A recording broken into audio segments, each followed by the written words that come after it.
overtime. Overtime is back,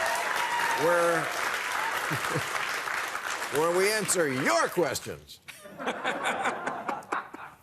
Now that recreational marijuana use is becoming legal in more states and is gaining in popularity, will lawmakers ever admit that the war on drugs was basically ineffective? Well, you're the only lawmaker here. Should have admitted it 10 years ago. I mean, I don't understand how we can't legalize marijuana in this country. I mean, you should think that that's one thing we can get bipartisan support for. It's building. Now, Nancy Mace, I think. Yeah. She's a Republican. Yeah. She's the one who, I said this years ago, I said the Republicans are going to steal this issue from the Democrats if the Democrats don't jump on it. She's the one introducing legislation to nationally make marijuana legal. I mean... Yeah, it's funny. I once interviewed Pablo Escobar's son, Sebastian Marroquin, and he said to me... Pablo Escobar? Yeah, his son. Not. He used to be called Pablo Escobar Jr., but he changed his name for obvious reasons. And he said to me... That's not El Chapo. No. He's the original OG, Escobar, right? No, really. Yeah, exactly. He's the one from, right. Exactly. And Pablo... Narcos Season 1. Exactly. And his... I got... His son...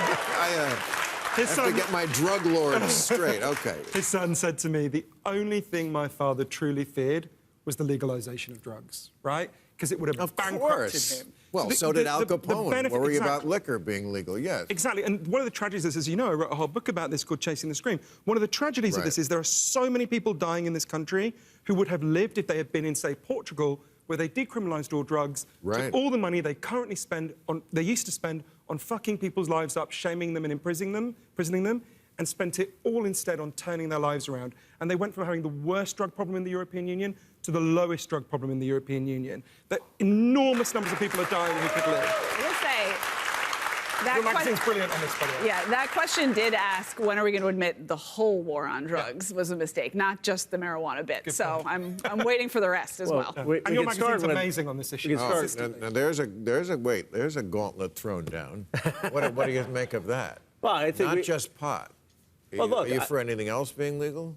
I'm for looking at the decriminalization of certain drugs, but let's start with the Marijuana Justice Act, and let's start with the legalization. Just like in real life, we start with pot, then we, That's great. then we move on to better drugs. We don't even have a majority right now for If marijuana legalization is the gateway drug to legalizing everything else, I am 1,000% And it's important for people to know that legalizing drugs means different things for different drugs. In the same way that here, it's legal to own a dog, a monkey, and a lion, but the rules are different, right?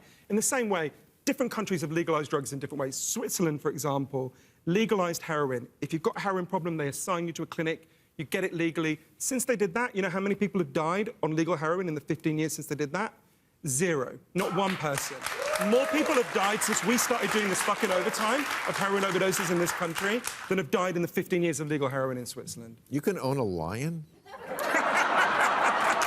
You can? Didn't you watch Tiger King? Of course I did not watch Tiger King. Of course I wouldn't patronize something like that. Really? But you could... No. Interesting. No. Just no. I once went to a party. This guy had a camel in the fucking... It was living in a building. He had a theme party. Camel? Yes, I was like, there's one thing if you had a big baller mansion out with a lot of... It was in a building. There's a camel in the lobby. They get up to his apartment, and there's a tiger in the back. And like I've said, I'm a Peter Board. I was like, I started to make... In the United States or something? This was in L.A. What did you do? You could rent a camel to have in your life. I don't know, it was a Christmas party. I don't know what the fuck it was.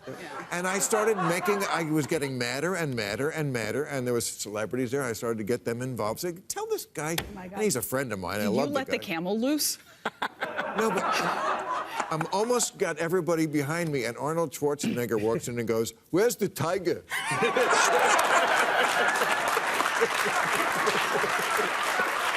That's pretty good. Katherine, which country most closely resembles a libertarian-run government, and what could America learn from them? I regret to inform you that America most resembles a libertarian-run government, which means that we are a long way from libertarian ideals. But in the whole world? I think so at this point. I mean, there are bits and pieces of other places that I would love to see us borrow, but I think that there's, the thing that I think people who are asking that question mean is they mean to say, hey, where's your libertarian paradise? Maybe it can't work, or maybe sometimes they like to make Somalia jokes. And I think that really misses the point, which is that for me, libertarianism is directional. It's let's go toward more freedom. Let's give people more choices. Let's let people make their own decisions where we can. And maybe we're never going to get to an ideal. I don't think, I think a lot of political ideals are like that. But in the US, we really do have very, very powerful founding principles and norms that conform to libertarianism in a lot of ways. We let people make their own choices. We let people bear the consequences of those choices. I mean, less what and people less, get is, we tax way too much, especially in this state. But you're still here, Bill. You're still here. Is that the bench? I'm just still here. I'm alive. Speaking of marijuana legalization, this state also has taxed way too much on that and kept the black market alive. But as much as we tax, we do. We don't limit. Somebody once put it this way: you won't cut down the tall trees. Right, and I think. All the immigrants I know, like from countries where, like, you think, oh, you're from France. That's not a country people usually like, oh, I got to get out of here. Or Canada, they say, that's why I want to be here. Because there is still here a sense of freedom. There's so many shitty things about this country. But you can invent yourself, reinvent yourself over and over, and you can get as high up in the tree, no one will stop you, where they don't feel that in France. Right, and I think the reason that that's so important is not just because individual people want that for themselves, it's also because we have huge problems. This world has huge problems, right. And I really don't think we're gonna solve them by rearranging the resources we have. We're not gonna solve them by taxing a little more here and moving the money. We're gonna solve them by innovating. We're gonna solve them by somebody thinking up something big and new. And America makes space for that in a way that other countries don't. All right. Thank you very much. Thank you.